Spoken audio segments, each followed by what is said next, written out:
5 camera hacks, 100 seconds, or with stuff you've already got lying around.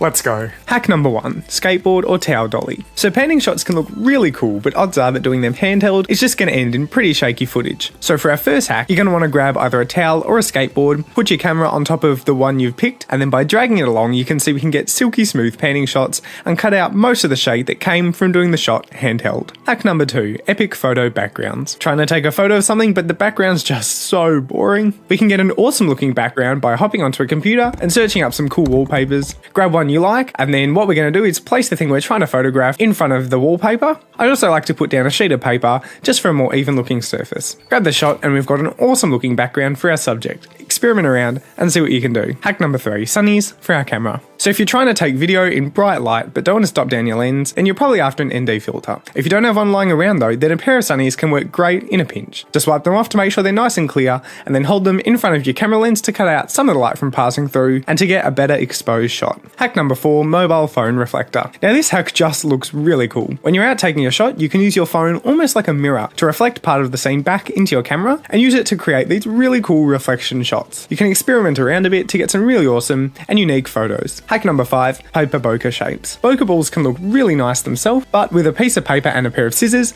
although I do prefer an X-Acto knife myself, we can make them look like whatever we want. Just carefully cut out the shape you want the bokeh balls to look like. You might have to experiment around a bit with the size of the shape depending on your camera, and then just hold the piece of paper in front of your camera lens, and as you can see, the bokeh will now turn into whatever shape you cut out. So there you go, 5 camera hacks, all in record time, and all with stuff you're bound to have lying around the house. So thanks for watching. If you want to see another 5 camera hacks, definitely leave a like and subscribe down below, and I'd also love to hear some of your hacks in the comment section. Apart from that though, thanks for watching, and I'll catch ya in the next video.